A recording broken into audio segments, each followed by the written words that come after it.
Hey guys, just want to take a second to thank our sponsor, Carnivore Bar. I don't promote many products because honestly, all you need to be healthy is just eat meat, and that's what you should do. But if you're hiking or road tripping or stuck at work and you want something nutritious that is just meat, fat, and possibly salt, if you want it, the Carnivore Bar is a great option. I like this product not only because it is pure meat, but also because I really want the carnivore market to thrive as well. The more we support meat-only products, the more people will make meat-only products, and this will bring this into the mainstream. So if this sounds like something you'd like to check out, then take a look and use my discount code HTC to get 10% off, which also applies to subscriptions, giving you 25% off total. All right, thanks guys. Hello and welcome to another episode of the To Carnivore podcast and YouTube series. We are back with AnthonyChaffee, the plant-free MD. Anthony, how are you? I'm doing great, man. How are you? Yeah, very good. Thank you. Yeah. So today we've got a big episode. Well, big in terms of topics. So we're gonna answer some of the most common questions from the 30-day carnivore challenge that Anthony and I run. So the big topics are cramps. Why are you feeling tired? We're going to talk about alcohol and socializing, and we're going to talk about priming, which is one that's really helpful and a lot of people are talking about. So Anthony, let's get straight into the first topic, which is cramps. So a lot of people complain they're getting cramps like when they're sleeping or during the day or whatever. What's the best way to overcome this? Yeah, I mean, the common thing is that people say, "Oh, your electrolytes." There's no real reason why you should have your electrolytes really unbalanced when you're on a carnivore diet, as opposed to a normal diet, and certainly as opposed to a normal diet, because you really are getting everything that you need, and you should not have to supplement. You might be in a particular situation where maybe you do, but that's quite uncommon. And maybe when you're transitioning, possibly you could your bodies are sort of figuring things out. Maybe, but these are theoreticals. Quite often people will take a lot of electrolytes. They'll take the magnesium and potassium and things like that. When we see people in the hospital with potassium issues, low potassium, we really don't see them having a lot of cramps. They have heart arrhythmias. That's the issue with potassium, like it messes with your heart. Magnesium, sure, actually, when people actually do get, cramps in the hospital, that's something we do look for. Like, okay, what's their magnesium? What's their calcium? Because those things, when they're too low, they can actually cause cramping. So those shouldn't be out of balance, though. They shouldn't be out of whack on a carnivore diet. But you can experiment with that. But what a lot of people find is that they'll take a lot of electrolytes, they'll up their salt, they'll do all this sort of things. And they'll ask me, I'm taking all these electrolytes, I'm taking magnesium, I'm taking calcium, I'm taking potassium, I'm doing all this salt, I'm putting salt in water, drinking ocean water and all these sorts of things. I'm still getting cramps. It's just like most commonly cramps are from dehydration, just not getting enough water. And so, and especially if you're already supplementing, you're just giving yourself a ton of electrolytes and you're still getting cramps. Well, it's obviously not the electrolytes, because you covered that, that base, and now, it's something else. And so generally, people say, oh, I put some salt in water and I drink a lot of water, drink that. And then it gets better. It's like, yeah, but was it the salt or was it the water? Exactly. In most cases, it's going to be the water. And so that's what I suggest to people is like, really increase your water. And I still get, leg cramps. I've always, gotten leg cramps if I get dehydrated. I'm playing a game, I don't get enough water, and I'm just running around, high physical exertion. And then that night, I'm just waking up and just screaming cramps. And I drink a bunch of water and they go away. Now I'll get that. I go to the hospital and I'm there for 16 hours. I don't drink water at all. And I, get home and, I don't get enough. And then I feel foot cramps, leg cramps and things like that. Drinking enough water gets rid of that. I don't take any electrolytes or anything like that. Some people may need to, like if you have a legitimate sort of depletion, people that drink a lot of coffee, what is that going to do? That's going to sap you magnesium and it's going to dehydrate you. 2 big points in cramping. So these people may get a lot of cramps. Maybe they do need to take some magnesium in that case, but they also need the water. And really, what they need to do is stop cut drinking out the caffeine and the coffee. So that's the big one. Is really if you're getting those leg cramps, electrolytes maybe, but really remember water, because that's a major one. Yeah, for sure. A lot of people will say, oh, my potassium, my calcium, or my magnesium are low. And then we will sort of come back and we'll say, well, do you have any symptoms? No, I feel fantastic. And then and then I'm kind of thinking, well, are they really low, or are they kind of low to some sort of standard measurement that doctors have, and you've done a blood test and you think they're low? Like, for example, with potassium, is it actually common to have low potassium, or is that an issue? Oh, we'll see in the hospital sometimes, it crops up, but, and a lot of medications can screw with your potassium or your sodium. Right. Sodium has a lot to do with hydration as well. You can overhydrate, and if you're, sensitive to these sorts of things, you can sort of deplete some of your sodium, but you really have to work at it. You really have to work at it. Yeah. And drinking water is safe, right? Drinking water is safe. Yeah. Especially, if you're drinking to thirst, I mean, you can force yourself to do anything, and then that's not a good thing. And eventually drinking water will kill you. They've done studies in this back when it was ethically possible to do that. You just put a hose down, rabbits' throats and just fill them up with water, and they just see how much water it takes before their cells actually start to go into dysfunction and go into organ failure because they have so much water in their body. And so you extrapolate that out to an animal our size, and it's about 50 gallons. Okay, so I don't know of anybody who's going to be doing that anytime soon. No. But it's possible, and but if you're drinking to thirst, and you're not forcing yourself or anything like that, but it's just the water you're drinking is like, yeah, this is good, this is refreshing, you should be fine. You shouldn't have any issues with that. Okay, awesome. Everybody drink more water. Yeah, exactly. That's the bottom line. You're not going to do any damage. Yeah. Just drink more water. It'll help your cramps. You don't need that salt. Yeah, exactly. Yeah, and if you're eating more salt, you're actually going to increase your body's desire for water as well. So take home is just drink more water. Everyone will likely benefit from drinking more water. People don't realize just how good it is, and they feel a lot better when they start getting more water. Awesome. Next one. A lot of people talk about feeling awkward when they're socializing and they're doing carnivore. And they know they shouldn't drink, and even saying they're not drinking can be awkward around some people. Do you, what are your tips, and what's your advice for people about socializing when they're doing carnivore? Yeah, I mean, the main thing is just get out there and socialize, because if you avoid situations where you're always going to be avoidant of those situations, you're always going to be uncomfortable in those situations. When I first stopped drinking during the rugby season, well, really it was when I was on medications, because I had pneumonia.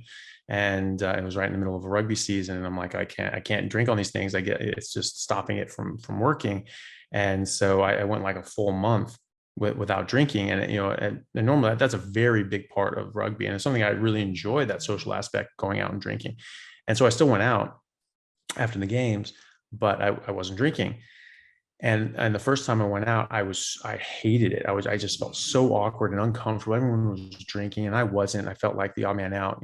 Looking back at it, like no one cared, but I really felt it. And then, but I got through it. The next week, same thing. I really didn't like it, but it wasn't as bad. The third week, it was neutral. I didn't really care one way or the other. It was like, oh, okay. Fourth week, I actually enjoyed myself more. I was having more fun. I was letting loose. I was still, just having fun, making jokes, disinhibited. Now everyone's drunk. I can laugh at them. I was able to drive home. I wasn't blowing $200 at the bar, and I have like an absurd tolerance. Like even if I don't drink for like 2 years, it will still take me like 15, 20 drinks to get going, And so, I mean, that's just a lot of poison in your body, just for very little, gain on that. And so I much prefer that now. And so it's just getting used to that. And it's just acclimatizing yourself to being in those social situations. And then you don't care. The whole point of alcohol is it's a social lubricant. You can be your own lubricant. It just makes you feel like, oh yeah, I don't care. I'm just going to have fun. You can just have fun anyway. So, but it's just a conditioned response. You will get used to it. So I just encourage people to get out there and go to bars, go to clubs, go to coffee shops, go to whatever. Yeah. And just drink water, and the more you do that, the more you'll get used to it and the more you'll actually enjoy it. Because they can still be fun social settings. the health benefits are dramatic. I mean, the reason that I kept, my own personal prohibition on alcohol during the season was because during that month, I just hit all new levels of athletic performance and fitness. It was just night and day, just blew me away. And I was like, okay, well, I need to try this just for the rest of the season. I had the best season of my life. I'm like, right, I'm just not drinking during rugby anymore. And now, I still, every now and then if I drink, I'll drink like spirits. So that people, so again, you're still trying to cut out as much stuff as you want, so it's like, it's like you're drinking coffee, or you want to take a caffeine pill. I'd rather take a caffeine pill because I want the caffeine. I don't want the 100,000, 150,000 other chemicals in coffee. I just want the caffeine. So it's again with the alcohol. If I want to drink, which is rare for me, maybe once every year and a half, something like that, something will be worth it to me enough that I'm like, okay, I'll do that. I'll just drink sort of spirits, right? Wine has a lot of crap in it. Beer has a lot of crap in it. And, what I want is, the booze. Yeah, so the fun feeling of being yeah, exactly. drunk. And so, and that's what I want. And so, when I do that though, again, I have stupid high tolerance, but the next day I won't be hungover, I won't feel, or I'll feel a little tired or whatever, as you would. But I noticed that my exercise tolerance and my energy levels are screwed for 3 full weeks afterwards. Yeah. And so when I do these crazy workouts, that I occasionally do, where I'm doing like 20 sets of bench, 20 sets of shoulders, 20 sets of squats, all these sorts of things, I can't wear myself out. And I feel great doing it the whole time. Then, the week after I drink just one time and I'm not even hungover the next day, all of a sudden I get up to 6 sets and I'm like, I just feel miserable. I just want to get the hell out of here. Most people stop at 3 sets. So maybe they're not noticing how much it's affecting them. But for me, feeling amazing at 20 and now feeling like crap at 6, that's a big difference. The next week, maybe I'm doing 8 or 10 sets. The next week, maybe I'm doing sort of, 15 sets, and then just like, I'm cashing out. And then it's like the 4th week that I get up to 20 and I'm like, okay, thank God that's over. Where it's like, normally I get to 20, I'm like, oh, I really don't want to go, because I'm feeling so amazing as I'm doing it. So it really has a much bigger effect on people's body and their health than they think. And that's so something that is, is good to find out, as you just sort of stop that and just see how much better you feel. And then you can see the contrast, if you were to have some drinks. But, when you're doing this again, just get out there, just be social, when you fall off a horse, best thing to do is get right back on. So, get out there, see people, get used to it, and you'll get more comfortable in those social settings. Yeah. And you'll realize that people really don't care.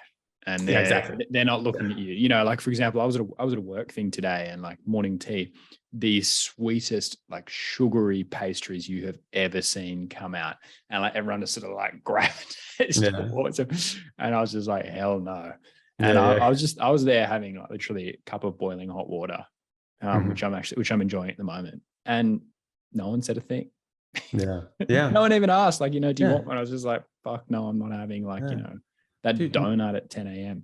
No, dude, no one gives a shit. No one gives a shit. That's the thing. Like when I started doing this, back in my early 20s, no one once was just like, what, you don't eat bread? You don't, no one, not a single person said anything about it. People just get over it. They just care about themselves mainly. Yeah, but that's it. Well, it doesn't even come up. You just don't say anything, and it's fine. Sometimes with the drinks, oh, why don't you have a drink, this, that, and the other? It's like, oh no, I'm just, I'm taking some time off booze. I'm just on the wagon for a while, or I'm in training. I'm starting a new fitness program. So I'm just laying off. I think with drinking, that's always worked for me. It's like, if you're in a busy period where you really want to get something done, it's like, fuck, I'm not drinking right now. I got a huge day tomorrow. I got too much happening. Yeah. Well, and you also just say, be like, oh no, I'm not much of a drinker, or something like that. People go, oh really, aren't you? And then it's just, and that's it. That's the end of the conversation. It's generally, you never have another conversation about that. It's just like, it's like, oh really, don't you? It's like, yeah, I'm just on a health kick. I just like how like avoiding it. And it's like, oh okay, yeah. Most people don't care. And so especially if it's your friends, your friends and family and things like that, they're not going to give a shit. you know, and, you know, unless they've, you know, got a serious alcohol problem, and they try to encourage other people to drink around them so they don't feel, you know, as guilty about it. But, you know, by and large, you know, people that just don't care. So, you know, don't care yourself, and just get out there and, you know, experience life, and experience these social situations. And then you'll come to realize pretty quickly that, you know, you don't need alcohol to do that. Hell yeah. Okay. Next one. Priming. Anthony, what is priming? Yeah, so priming is an idea that I came across recently from, you know, Bella Steak and Butter Gang, and some of the coaches on her channel, that sort of asked me what I thought about, and sort of told me about it.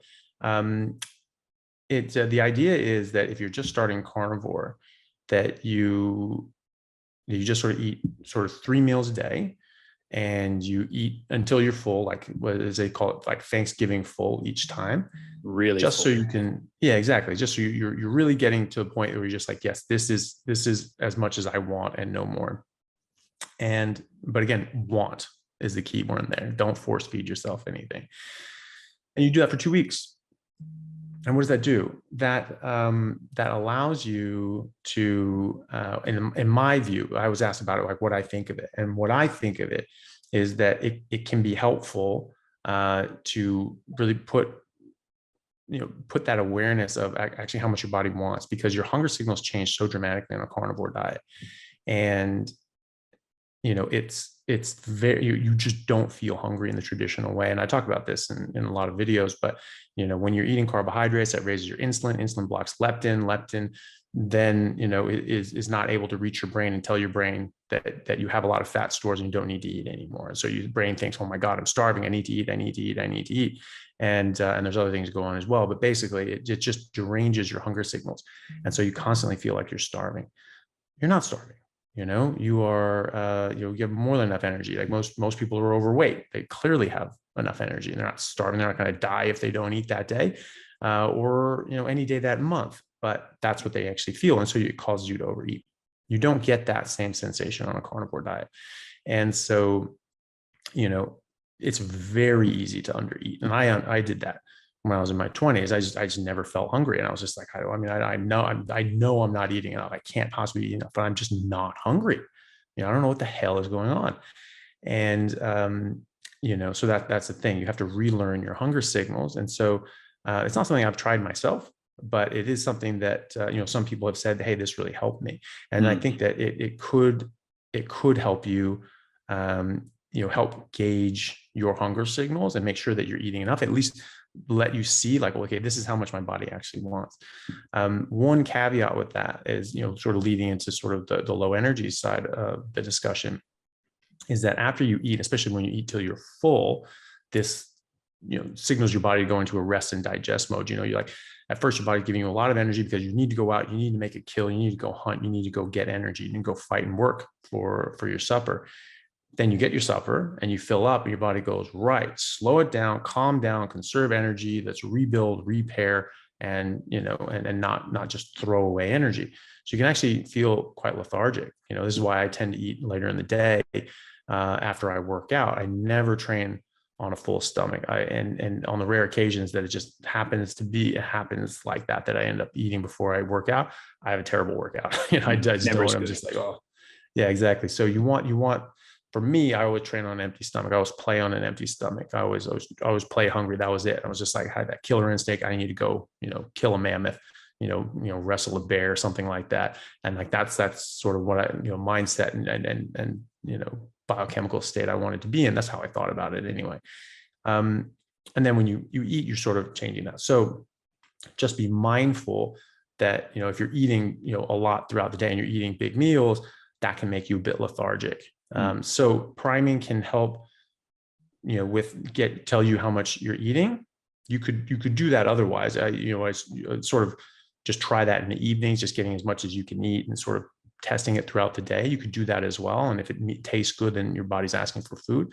But I think that priming is very helpful for some people. And so it's just another, you know, tool in the toolbox of something that you can think about if you think that you're not getting enough food and you're not eating enough. Yeah, totally. I got to say, it's also really good for cravings. So if you feel like, cravings coming on. Like a lot of people who do our challenge, they're coming off caffeine, and they're coming off artificial sweeteners, and they can get some bad cravings. And I've found myself, when I'm sort of really craving something that I know I don't want to eat, if I then just go and load up on more meat or more eggs, or more water, lots of water, like it really does, it kills the cravings. Yeah. And yeah, like obviously you can feel a bit uncomfortable when you overdo it on the meat, but that pales in comparison to overdoing it on carbs. Like being stuffed, Thanksgiving stuffed, like I'd argue that you feel like crap and you're super sleepy after Thanksgiving, mainly because you've eaten like shitload of potatoes and veggies and chips and all sorts of stuff and drinks. Obviously you do feel a bit stuffed and a bit full after a lot of meat, but it's just, in my experience, it's nowhere near as bad as when you've loaded up on carbs. Like, like when you eat like a massive bowl of pasta, like as a kid, I can remember doing that, like spaghetti bolognese, and you're just eating this huge thing of pasta, and then you're on the couch and your whole stomach is like swollen. Never as bad as that with meat. No, I think the most full, like painfully full I've ever been, it was always a place like the Spaghetti Factory in Seattle. Oh man. And it was like $7 for like as much pasta you could. I'm like, that's crazy. And so I ate a lot of pasta, and which sucked because I went to like a house party after that. And it was like a bouncy house and like a hot tub and like all just different like things like that. And I'm just like, and I was just like, no, I can't do any of this shit. And it just like, I was just a lump the rest of the night. Yeah, it's brutal. It's funny. But yeah, you're right. Like for the craving side of things, something that, Dr. Baker says is that, people say, well, how much should you eat? And he said, eat enough so that you don't have cravings, that you don't have like carb cravings and sugar cravings. And I think that, that's something that when you have like carb and sugar cravings, sometimes it's just your brain saying, hey, you need energy, eat something, idiot, and so, and that's something that it remembers. It just says, hey, carbs, quick energy, get it, get something. But so just think about that as, your body's been telling you that it's hungry and you haven't been seeing the signals. And now it's giving you, now it's sending out signal flares, and so it's just like, hey, get it done. And so fine, you're hungry, eat something, eat meat, right? Yeah, totally. All right. So segueing into the last one, which is why you're tired. A lot of people feel really fatigued, particularly in the first week or two of doing carnivore. And they can't work it out. They're like, aren't I supposed to have such amazing energy? And then they have other people telling them they feel incredible because, they could go all day on carnivore. What do you think the main reasons are why people feel tired? Yeah.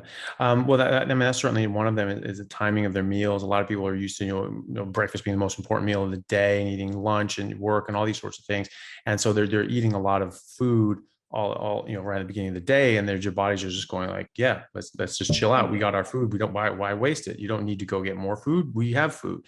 And so, just chill out. We're living in a modern world with ancient genetics. Our genes have not really changed, all that much for the past 300,000 years or so. So, we need to be appreciative of that. And so, 300,000 years ago, you get a big meal, your body just goes, we don't need to do anything. The whole purpose was to get food, and procreate. I mean, that's basically it, when in the animal world. And so obviously we have more, facets and aspects to our lives now, but that's basically what it comes down to biologically. And so, when you're giving your body these biological signals, you're going to have a biological response. And so that's one thing, is just thinking about that. And so when people are sort of eating big meals throughout the day and they're getting lethargic, that's something to think about, is maybe eat your big meal at the end of the day, after you've done all your things, and see how that goes, and see if you have more energy throughout the day, and just sort of drinking water throughout the day. And, if you're starving or whatever, you can eat. What I do when I'm working out a lot, my body does want me to eat more, and I can't get it all in one meal. And so I may eat during the day, but I'm careful, because if I eat until I'm full, I'll just be pretty low energy at work, at least for the first few hours. And then I'm just not as on point as I would like to be. And then I'll eat again that night as well. So what I'll try to do is I'll try to eat sort of like half as much as I may want, and not completely stuff myself, and just still keep giving me that edge. So I give my body something that it wants, but my body's like, oh, okay, it's not enough yet. We still got to go. So that's one thing. also, like getting, fat adapted and things like that. This takes sort of a varying amount of time. Some people, for me, it was just right away. Like I just felt awesome. Day one, I just felt better and better and better, every day that I did this. And that's not the same for everybody. It takes a varying amount of time. It can go from days to weeks, generally not more than weeks. But that can be another thing. And then, so that's just something you just have to wait out and you just have to see. The other one is, and like you might feel crummy, you might feel really low energy, and you're kind of like craving like a bit of sugar, but you kind of do need to just keep eating and wait it out. Yeah, just keep plugging away. You will get through that episode, that period, and it's not all that long. It doesn't take all that long. And the other one is like not eating enough fat. Everyone goes like, well, I must be eating enough fat because basically I'm eating, twice as much fat I've ever eaten in my entire life. So, to them, it's a significant amount of fat. But it's not always enough. Like I eat just ungodly amounts of fat now compared to my, former life. When I would be cutting the fat off meat and drinking skim milk and things like that. And I don't drink milk at all anymore. But if I were to, it would obviously be full fat. And so it's something that you just have to be aware of. And what I obviously tell people is that if your stools are dry and hard, then by definition you're not getting enough fat. Because it's that excess fat that's going to, that spillover effect, that's going to spill out into your stools. That's going to give you soft stools. That's going to make it so you don't have constipation and hard stools. And so what that means is you're saturating your body. You're absorbing everything your body is able to absorb, and then some. And then so that's how you can gauge if your body's really getting all the fat that it actually wants to absorb. And so that's something to think about as well. And obviously this gets sort of muddled because people can be still drinking coffee or using artificial sweeteners, both of which will give you loose stools. And so that can sort of, it confuses the exactly. So you ratio, can't you can't exactly tell as well as you would be otherwise. And so try to avoid that. Also just withdrawing from caffeine. Like you're not gonna be as great, but that's very transient. I mean, that's just like a few days or a week at the most, and then you start feeling much better after that. Just to hammer home the consuming fat comment. We've talked before about like a lot of people do well on getting 70% of their calories from fat. And so that means that if you were to order mince from the butcher or ground beef, you'd be getting 50-50. Yeah. Now, most ground beef is 85-15. Yeah. So put that into perspective, 50-50. So it will look quite white because half of it is fat. Yeah. And most butchers, you have to ask them to make it custom for you. And they normally they would just ground up a brisket or a chuck. They got to actually add extra fat in there as well. So that's like the ideal ratio. Yeah. So it's something to shoot for anyway. So, to have that idea in your head, it's way more fat than you exactly. Have that idea in your head and try and work out what works for you. Yeah. Yeah. Well, but that's it. Aim for that, and you should aim for that and realize that it is that much fat. And then, and then just, stop drinking coffee, stop using artificial sweeteners, and then you can gauge based on your stools, and then you can sort of see, like, I don't know exact percentage that I get, but I do know how to sort of adjust it as I go, and I do sort of know how much that my body generally needs and wants. If I'm eating sort of ribeye, should be fine. If I'm eating New York's, probably have to add some butter on it and things like that. That's usually how that goes. Nice. And then lastly, it's again back to water. No one drinks enough water. And so they're tired, and your body's just not going to work right.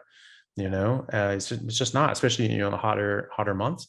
People are just not getting enough water, and they just don't. They're not going to function as well. They're not going to function properly. I noticed when I was playing rugby, I remember, well, I always felt much better when I was really hydrated, like sort of like 2 gallons a day. That was sort of my sweet spot. And I couldn't really do more than that anyway, but like, that's how I really felt good on that.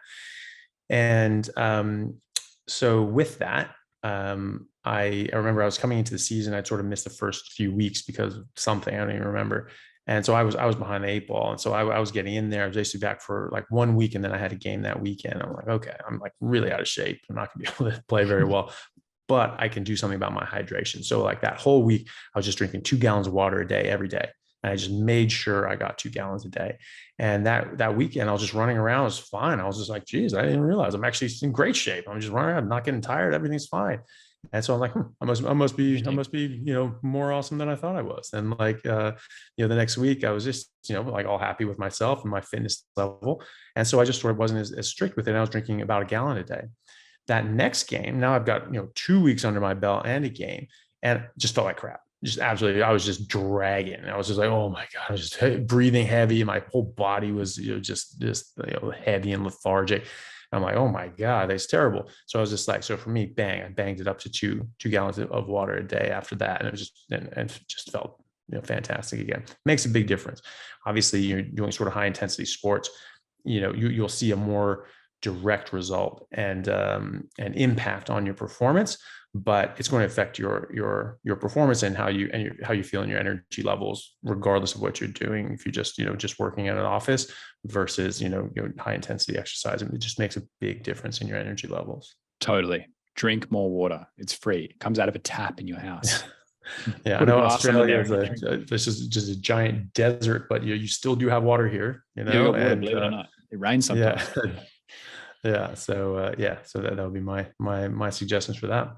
Okay, awesome. Anthony, that was great. So we covered cramps, alcohol and socializing, priming, and then why you might be tired when you first start carnivore. That was awesome. Okay, let's wrap there. Thanks, Anthony. Sounds buddy. Good to see you. You too.